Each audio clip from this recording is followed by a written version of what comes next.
The next question comes from the heart of India, the state of Madhya Pradesh. Prajakta Atankar, a student of class 9 of Kendriya Vidyalaya, Ganganagar Garha, Jabalpur, joins us to ask her question. Could we have the question, please? My name is Prajakta Atankar from Kendriya Vidyalaya, Garha, Jabalpur, MP. My question to Honorable Prime Minister. The balance between co-curricular activities and study is very important, but these activities restrict the children. Is it so? मंत्री जी, इसी से मिलता जुलता एक और प्रश्न है। Government girls senior secondary school number 2 Delhi की कक्षा 9वीं की छात्रा रिया नेगी अपने मन में उठने वाले प्रश्न का समाधान चाहती हैं। रिया सभागार में बैठी हैं। रिया, कृपया अपना प्रश्न पूछें।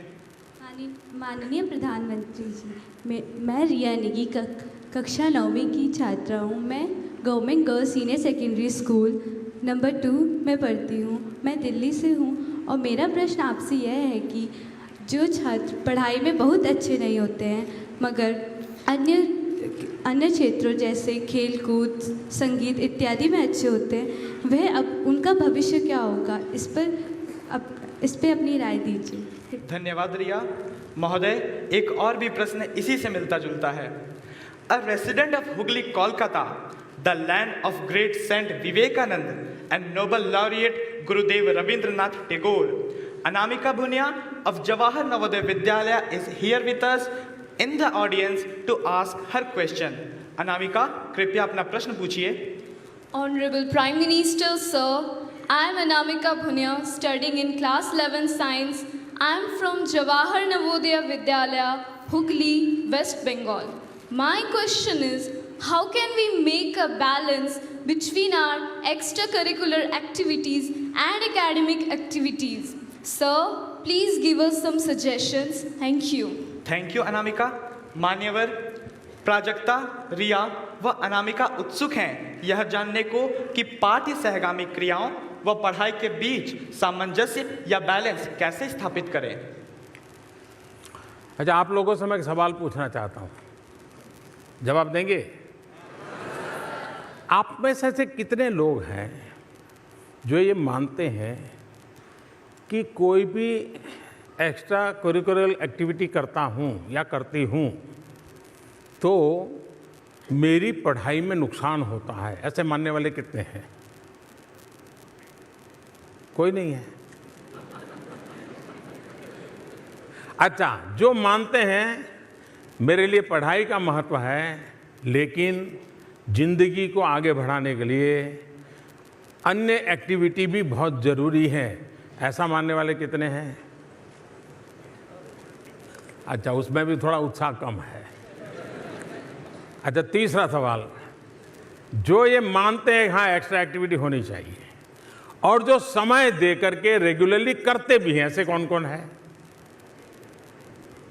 चलिए, ये स्थिति हमें बदलनी है।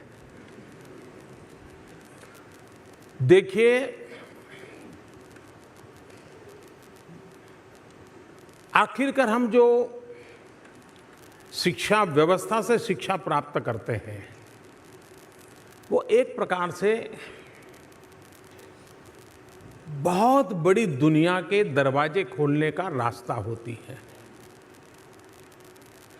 उसी से दुनिया में हम प्रवेश करते हैं।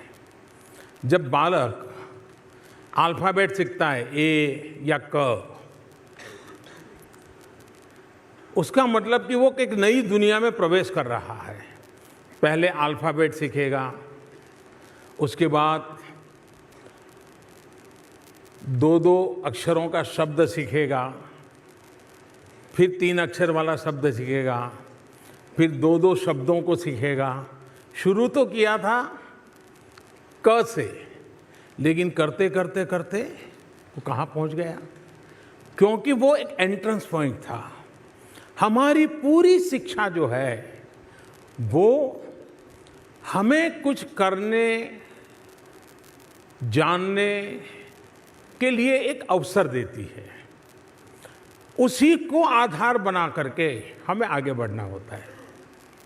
कोई अगर सारे गम पधनी सा ये बहुत परफेक्ट कर ले, यानी हिंदुस्तान के टॉप मोस्ट जो म्यूजिक की दुनिया के लोग हैं वो भी उसकी वाहवाही करें, वैसा ही सारे गम पधनी सा, लेकिन वो वहीं रुक जाए तो वो संगीत की दुनिया में कुछ कर सकता है क्या?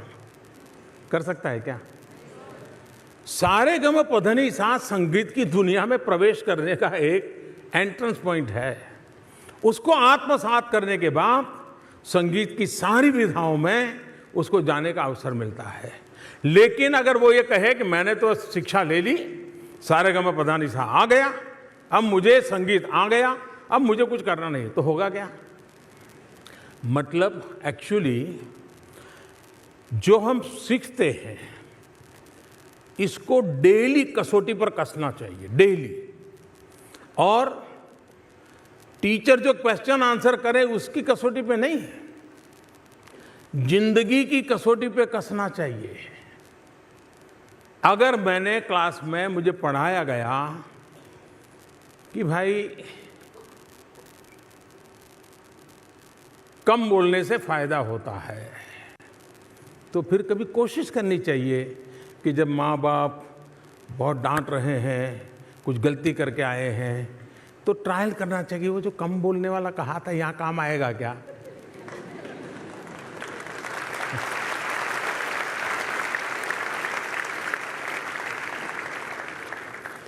अगर आप कोई एक्स्ट्रा एक्टिविटी नहीं करते हैं, आप एक बिल्कुल रोबोट की तरह जो सॉफ्टवेयर आपके अंदर डाला है उसी प्रकार से सुबह से शाम करते रहोगे तो आप रोबोट बन के रह जाओगे। क्या हम चाहते हैं कि मेरा देश का नौजवान रोबोट बन जाए? नहीं चाहते हैं। हमारा नौजवान ऊर्जा से भरा हुआ, सपनों को लेकर के चलने वाला, साहस सामर्थ्य दिखाने वाला, ये अगर नहीं होगा तो कुछ नहीं होगा। और इसलिए हमने अन्य गतिविधियां, एक्टिविटी, उसमें उदासीन कभी नहीं रहना चाहिए। ये ठीक है, समय का मैनेजमेंट करना चाहिए, संतुलन करना चाहिए, लेकिन उस एक्टिविटी यानी बिल्कुल बेकार, सब बर्बाद हो जाएगा, ये नहीं होना चाहिए। एक समय था जब अवसर बहुत कम थे तो लगता था भाई एक बार किताबों की दुनिया से आगे बढ़ जाऊं फिर रास्ते खुल जाएंगे। आज ऐसा नहीं है, आज अवसर बहुत है और इसके लिए अगर हम कोशिश करें, हम प्रयास करें तो हम अवश्य परिणाम प्राप्त कर सकते हैं। और इसलिए मैं चाहूँगा कि हमने जीवन में एक्स्ट्रा एक्टिविटी को बदल, लेकिन एक नई बुराई इन दिनों प्रवेश कर गई है। ये बुराई बहुत चिंताजनक है। क्या हुआ है, पेरेंट्स के लिए ये एक्स्ट्रा एक्टिविटी ये एक प्रकार से फैशन स्टेटमेंट हो गया है। जब माँ बाप अपने दोस्तों के बीच में बैठते हैं तो उनको ये कहने का मज़ा आता है, मेरा बेटा सुबह क्रिकेट कोचिंग में जाता है, फिर 10 बजे टेनिस में जाता है, फिर 11 बजे स्विमिंग के लिए जाता है, फिर 5 बजे आरंगेत्रम मणिपुरी डांस सीख रहा है। उनको बड़ा मज़ा आता है। क्यों? कभी कभी माँ बाप सोच लेते हैं कि जो ग्लैमर ड्रिवन एक्स्ट्रा एक्टिविटी है, सेलिब्रिटी के रूप में आपको अच्छा लगता है, ऐसी गतिविधि मेरे बच्चों से कराऊंगा। तब क्या होता है कि जैसे माँ बाप बच्चों पर एग्जाम को लेकर के दबाव डालते हैं, अब ये एक्स्ट्रा एक्टिविटी के लिए भी माँ बाप दबाव डालने लगे हैं। हो रहा है ना कईयों को? नहीं बोलेंगे? मैं आपकी मुश्किल जानता हूं, क्योंकि बोलेंगे और टीवी पे घर वाले देख लेंगे तो लेकिन ये सही है। माँ बाप का भी काम है कि बच्चे के एक तो स्थानीय व्यवस्था में अवसर कहाँ कहाँ है, उसमें से उसकी रुचि वाली चीज़ें कौन सी हैं, माँ बाप ने उसके साथ बातें करते करते निकालना चाहिए और जिसमें उसकी रुचि है उस एक्टिविटी में ले जाना चाहिए।